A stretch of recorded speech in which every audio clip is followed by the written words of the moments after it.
Bonjour. Alors aujourd'hui, je vais poursuivre la petite série de vidéos que j'avais commencé. Donc je m'appelle Christine.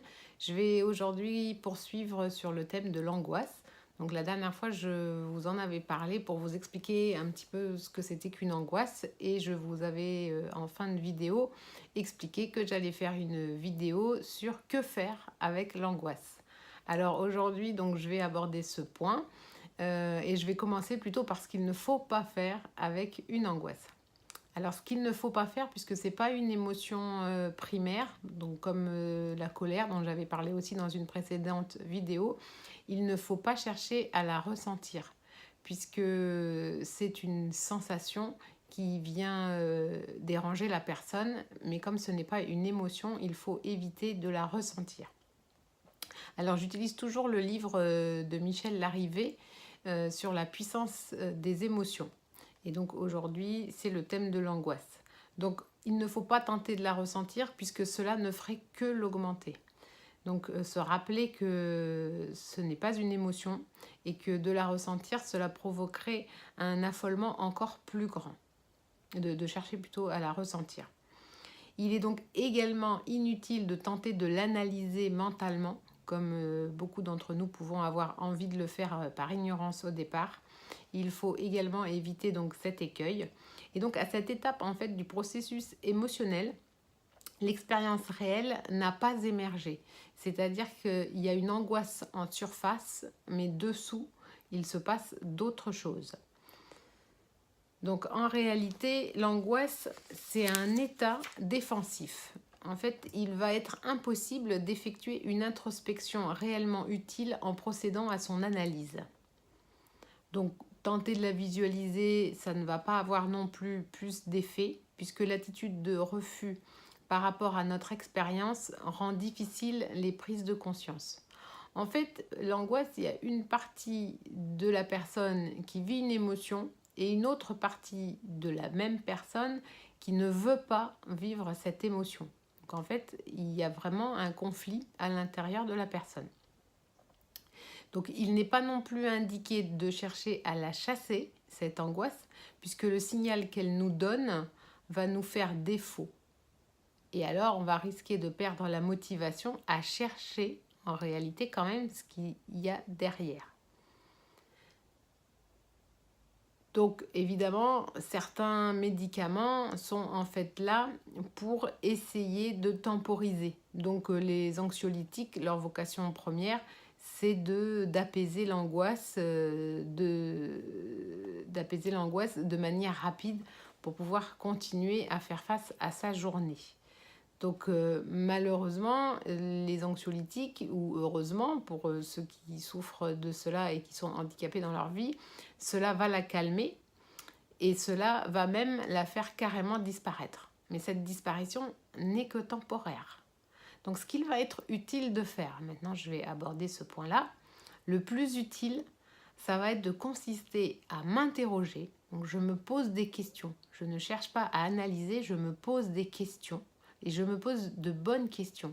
C'est-à-dire que je me demande ce que je cherche à repousser. Qu'est-ce que je ne veux pas voir en réalité? Et étonnamment, lorsque je commence à me poser des questions, eh bien, en fait, la réponse va m'apparaître. Il faut, par contre, que je fasse cet effort de m'intéresser à cette vie à l'intérieur de moi, à ce qui se passe.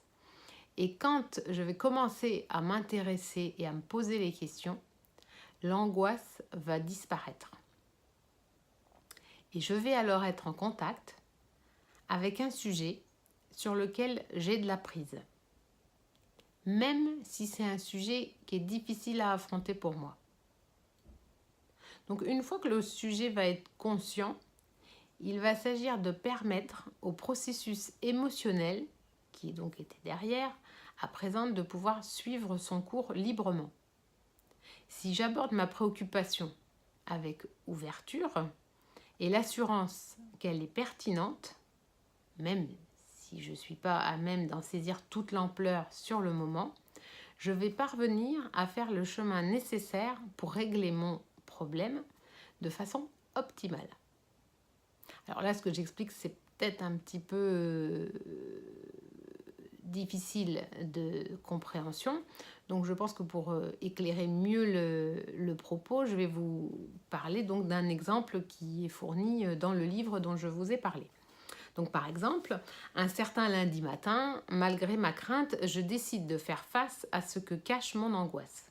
Et donc ce matin-là, au lieu de m'activer comme d'habitude, parce que je sais que cela fait disparaître momentanément mon angoisse, en me dépêchant d'avaler mon café pour pouvoir préparer le lunch des enfants, les yeux encore collés de sommeil, eh bien ce matin-là, je décide d'agir différemment et je décide de prendre quelques minutes de plus au lit.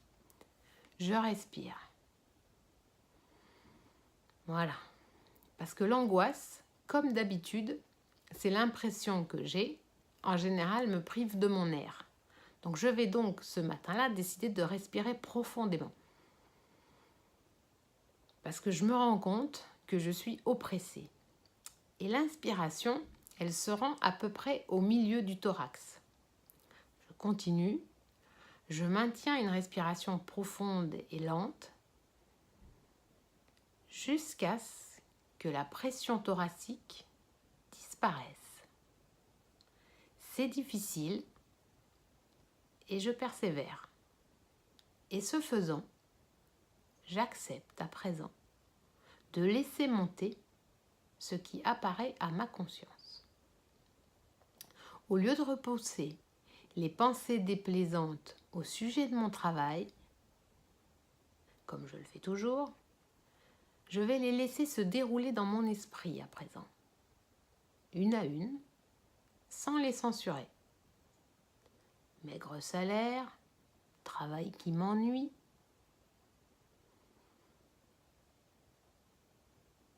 je cours toujours, je cours à la garderie le matin, à la garderie le soir, les emplettes sur la pause du déjeuner, le dîner à préparer le soir, la culpabilité, je n'ai pas de temps à consacrer à mes enfants, pas assez, ni à mon mari, ni à moi.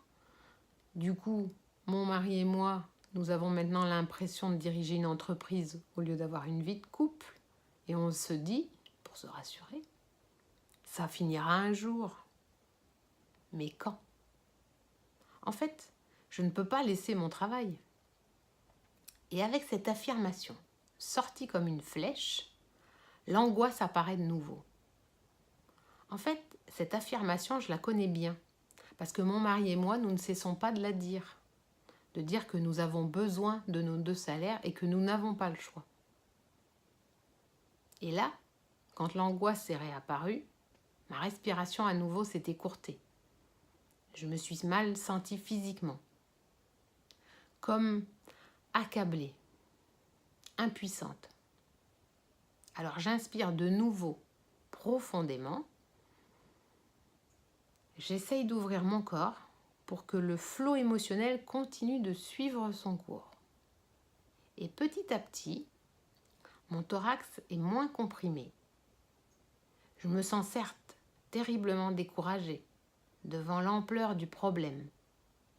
Je sais maintenant que j'en ai vraiment assez de cette vie et que c'est ainsi depuis longtemps et que je n'ai pas de solution momentanément. Mais ce qui est nouveau, que je perçois, c'est que je veux maintenant m'arrêter au problème. Je veux maintenant y réfléchir calmement.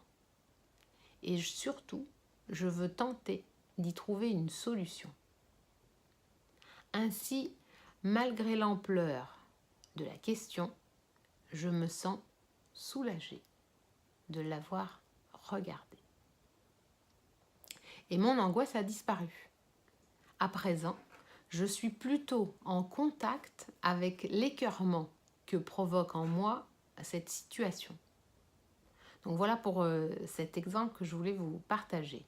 Donc là, rien ne dit que l'angoisse ne va pas revenir. Mais pour le moment, comme je suis en contact avec la question que je repoussais, elle n'a donc plus de raison temporairement de m'habiter. Cela dit, évidemment, si je reporte à nouveau et que je ne m'en occupe plus, l'angoisse reviendra. En fait, je ne dois pas remettre la solution à mon problème aux calendes grecques. Il va être nécessaire que je continue de m'occuper de ce sujet crucial et que j'y apporte des améliorations. Donc voilà pour cette vidéo pour l'angoisse. Donc j'espère que ça va vous aider à éclairer un petit peu ce qui peut se passer en vous à certains moments. Et puis voilà, vous aider à améliorer votre vie là où vous avez envie de le faire. Donc je reviendrai avec de prochaines vidéos sur l'anxiété. J'envisage d'en partager une. Si vous avez des demandes spécifiques, vous pouvez m'envoyer par message ou bien par mail des sujets que vous souhaiteriez que j'aborde et je vous les partagerai sur de prochaines vidéos. Bonne fin de journée, au revoir.